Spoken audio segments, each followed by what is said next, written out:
The builder of a home reduced the price of a model by 20%. If the new price was $400,000, what was the original price? And how much can be saved by purchasing the model? To solve this word problem, we're going to move through the following steps. We start by determining the unknown quantity, or quantities if there are more than one, and then we'll assign X to one of those unknowns. Most of the time, we can look to the end question to determine what the unknown quantity is. And that's the case here. The last question says, what was the original price? And so this is our unknown, and this is the value that we're going to assign X to. We were asked to find the original price, and so we'll let the original price be X. Since that's the only unknown quantity that we have in the first question, we'll say that this is complete.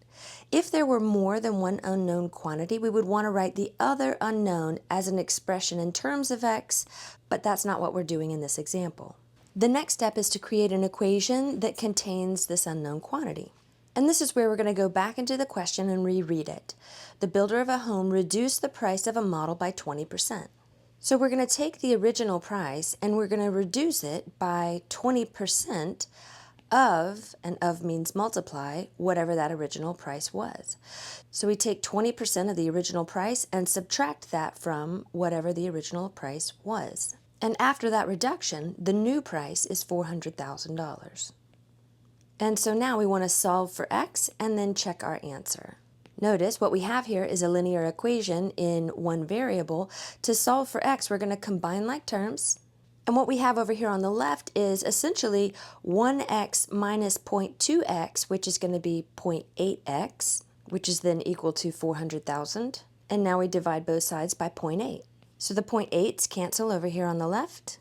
And we get x is equal to 400,000 divided by 0.8 is 500,000. And so this is the answer to the first part of this question, which was to find the original price of the home. The second part of the question said to figure out how much could be saved by purchasing the model. So we simply take the original price of 500,000 and subtract the sale price of 400,000 to determine that $100,000 is the amount saved when we purchase the model.